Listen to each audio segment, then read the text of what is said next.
Bismillahirrahmanirrahim. Assalamu alaikum students. Today we have unit 3.2 equivalent fractions.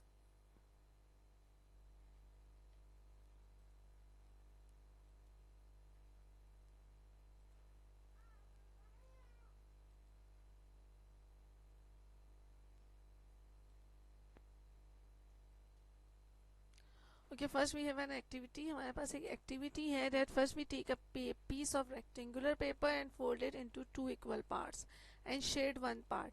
Okay, we take a paper, a rectangular shape paper and we fold it into equal parts. हमने इसको same equal parts में divide किया. उसके बाद हमने जो उसका एक part था वो colored कर दिया. So what we which fraction which will be the fraction we got. हमारे पास कौन सी fraction I? We got 1/2. 2 is denominator, 1 is numerator, 2 हमारे total parts हैं और 1 वो part है जो कि हमारा colored है. Same like this, अगर हमने क्या किया, now we fold the paper once more so that it forms 4 equal parts. So how many parts are shaded now? हमने उसी paper को मजीद जो है हमने एक दफ़ा और फोल्ड किया. Then when we open it, जब हमने इसको खोला है, so we got 4 equal parts.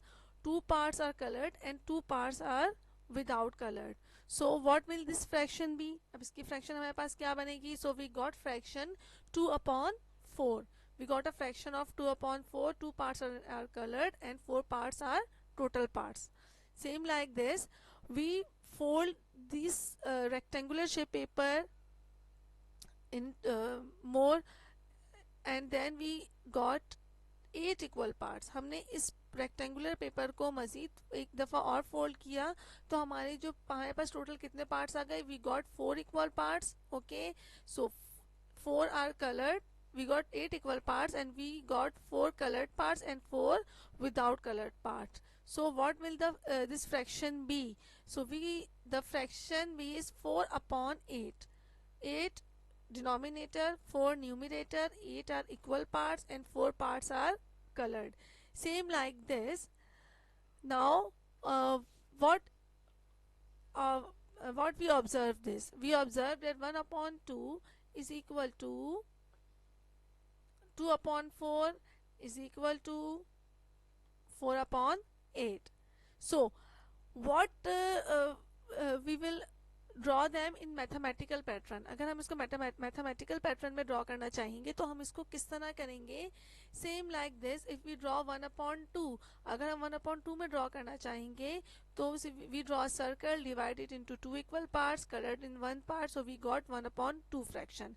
Same like this, अगर हमें फ्रैक्शन चाहिए 2/4, we draw circle, divided 4 equal parts, coloured 2 parts, so we got 2/4. इसी तरह इफ वी वांट फ्रैक्शन 4/8 तो हम उसमें क्या करेंगे? हम एक सर्कल बनाएंगे, उसको 8 इक्वल पार्ट्स में डिवाइड करके 4 पार्ट्स में कलर करेंगे तो हमारे पास इक्वेशन आ गई 4/8.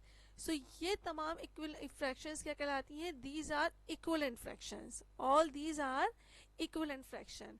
So here we have task in our book on page number 116 that make equivalent fraction from those given below. The first one has done for you. आपके पास book में question दिया गया है कि आपको उनकी इक्विवेलेंट फ्रैक्शंस जो है वो बनानी है. किस तरह? In question A 2/3 is equal to, numerator हमारे पास नहीं दिया गया है, upon 6. So how we got numerator? हमारे पास न्यूमिनेटर किस तरह आया? हमारे पास डिनोमिनेटर था 6. हमने ये चेक किया कि 6 जो है वो 3 के टेबल में कब आता है. 6 3 के टेबल में आता है 2 जा. सो हमने यहाँ पे भी लिखा मल्टीप्लाई बाय 2 और हमने यहाँ पे भी लिखा multiply by 2. Okay, so we multiply both numerator and denominator. 3 2 जा 6. ओके, नाउ 2 2 जा 4. So we got our numerator. Right? Same like this question B. We have 1/4 and we have only numerator 4. हमें denominator find करना है. किस तरह? पहले हमने ये चेक किया कि 4 1 के टेबल में कब आता है. 4 comes 4 times. So 1 4s are 4. हमने multiply by 4 ऊपर भी लिखा और multiply by 4 नीचे भी लिखा. So 4 4s are 16. So we got denominator 16 and we got equivalent fraction 4/16.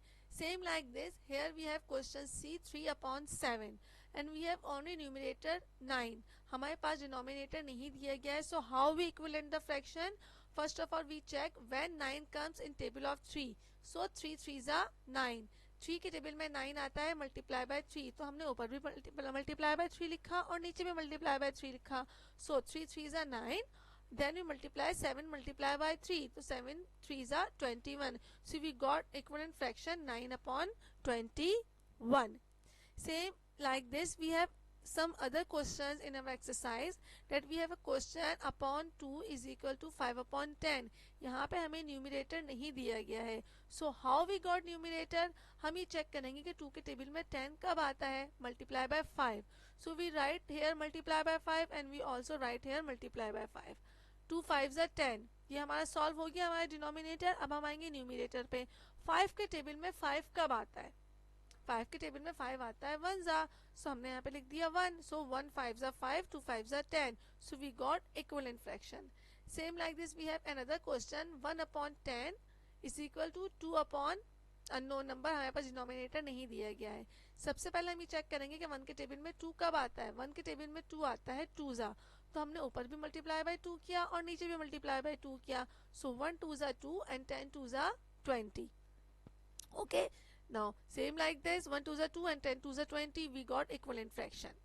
Same like this we have another question, upon 11 is equal to 6 upon 33, हमारे पास यहाँ पे न्यूमिनेटर नहीं दिया गया है, so how we find out numerator, सबसे पहले हम ये चेक करेंगे कि 11 के टेबल में 33 कब आता है, 3 जा, सो हमने नीचे भी मल्टीप्लाई बाय 3 लिखा और ऊपर भी मल्टीप्लाई बाय 3 लिखा, सो 11 3 जा 33 सॉल्व हो गया। अब 6 कब आता है 3 मल्टीप्लाई बाय 3 में, हम तमाम टेबल्स को चेक करेंगे, 1 3 जा 3 आता है 6 नहीं आता, हम 2 के टेबल को चेक करेंगे, यस 2 के टेबल में आता है 2 3 जा 6, तो हमने यहाँ पे लिख दिया 2, so we got answer 2 upon 11 is equal to 6 upon 33, ये आ गई हमारी equivalent fraction. Okay students, I hope कि आप लोगों को समझ में आ गया होगा। जज़ाकल्लाह।